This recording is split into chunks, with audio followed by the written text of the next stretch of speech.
What's going on, investors? Stock market has not been doing so hot lately. Yes, I know we all thought stocks only go up, but a good investor knows that right now is actually the time to get great paying dividend companies at a discount. Now, I'm not only going to talk about dividend companies I've been buying into, I will actually show you proof of the purchases and my positions in these companies so you know I'm not just picking stocks at random to get views. These are companies that I truly believe in and will help us reach financial freedom. So I don't need to be punching into a 9-to-5 job till I'm old enough to like bingo. One of these companies even has a starting dividend yield of over 5%. If you love this level of transparency, be sure to hit that like button and subscribe to the channel for more great content. The first company I've been buying into is JP Chase. Chase is now well below its 200-day moving average of 158 and now has a starting dividend yield of over 3%.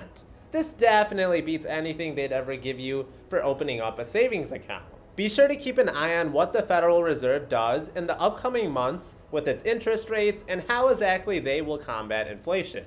If they ever do combat inflation, that is. As the US now sees its lowest unemployment numbers since C-19 started, expect a lot more home loans, business loans, etc. to be taking place. With nearly a $400 billion market cap and being one of the largest banks in the world, there's no way I could pass up an opportunity to be an owner of Chase Bank. I now own 17 shares of JP Chase worth about $2,100, and they pay me $68 every year for just holding on to them. The next company I've been buying into is another financial one, and that is Visa, which still doesn't even give a 1% starting dividend yield, even with their recent slump in share price. But hey, it is nice to have some strong dividend companies as well as some growth companies. Visa is also trading well below its 200-day moving average of $223, but it still has a pretty high forward PE ratio of 31. But buying a high-quality company like Visa, I expect to be paying a premium.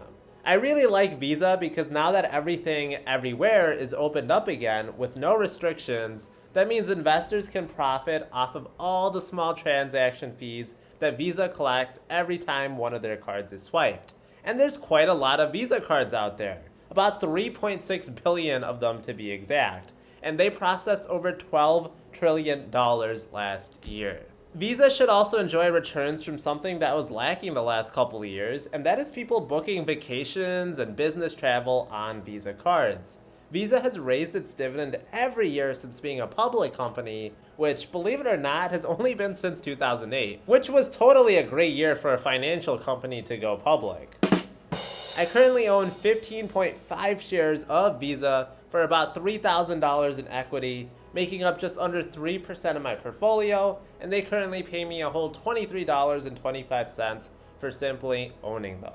If you thought Visa's starting dividend yield was too low, I have a feeling you're really gonna like this next company in Store Capital. This is a real estate investment trust, or REIT, that has a starting dividend yield of 5.2%.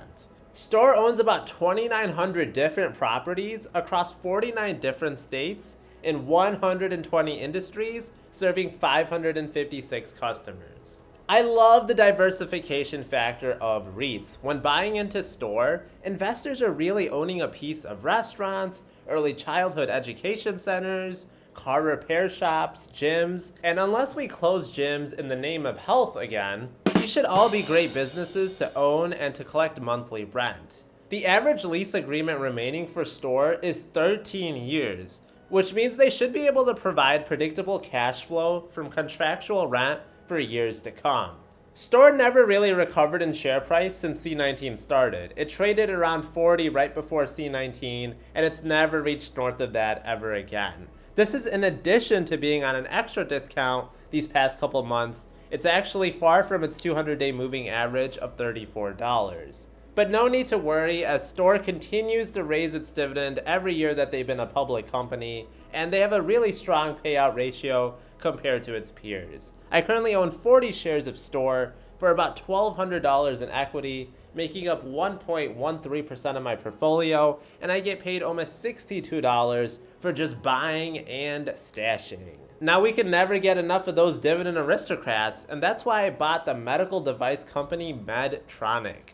Down from its 200-day moving average of 118, MEDTRONIC looks to rebound after so many medical procedures were delayed these past couple of years because of C-19 and its various variants. The company provides products for common healthcare issues concerning diabetes, neuroscience, surgical, and cardiovascular. MEDTRONIC also does a significant amount of their business overseas. This is a company that is growing both organically as well as with mergers and acquisition activities, and they're just going to continue to grow that product pipeline. MEDTRONIC has actually reduced the number of shares outstanding over the past 5 years. It's also raised its dividend every year for the past 44 years, including a 9% hike this past year. A company wouldn't give out such a large dividend increase like that unless management was confident the business can continue its success. It just shows that they are a tried and true company and that they can weather the bad storms and be a solid performer in my portfolio. I currently own 13 shares of MEDTRONIC for about $1,300 in equity and get paid around $33 a year for simply just holding on to my shares. If you ever just wanted to own the world, you can now with BLACKROck stock. BLACKROck is an investment management company, and they take retail clients' money and put them into companies as they see fit. BLACKROck is up almost 80% in the last 5 years and now has a starting dividend yield of just under 3%. With $10 trillion in assets under management, you can see how big of an influence BLACKROck has in the world. If you ever want to go down an interesting rabbit hole of YouTube videos, just search BLACKROck. But luckily for us, or maybe not so lucky, we can profit off the money BLACKROck makes for charging their clients to make decisions on their behalf. In fact, BLACKROck just raised their dividend 18%. Owning just one share of BLACKROck means that they will send you an annual check for almost $20. But that might be more of a sign that BLACKROck should get like Amazon and Google and do a much needed stock split. That's how, even though I own just 2.53 shares of BLACKROck, I actually have $1,700 in equity in them. And I get paid almost $50 to help support BLACKROCK's goal of world domination. And this last stock I actually double dipped into, buying each of the last 2 weeks, and that is Starbucks. You can profit off people's Starbucks addictions, as people are fiends for coffee. More people are coming back into the office, and just more overall foot traffic being out there means more opportunities to run into the corner Starbucks. It just saw its first quarter revenues climb nearly 20%, and they now have 26 million loyal Starbucks Rewards program customers. This is a company that is still rapidly opening up new stores all across the globe, with the plan to have 55,000 stores by the end of the decade. Starbucks, much like many other countries, suspended all their stores in Russia, having about 130 stores between Russia and Ukraine, but altogether this is less than 1% of their global revenue. Now, Starbucks is trading significantly below its 200-day moving average of 110. With yearly dividend raises for 11 years now, and a very impressive 5-year dividend growth rate of 16%, it's no wonder I've been adding shares of Starbucks. I now own 20 shares of Starbucks worth $1,700, making up 1.58% of my portfolio, and they pay me just under $40 a year.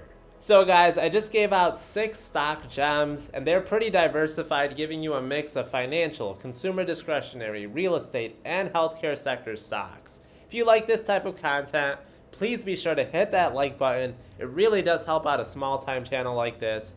You won't get this level of transparency of one posting their positions, even during bad times like we're having right now, elsewhere in this community.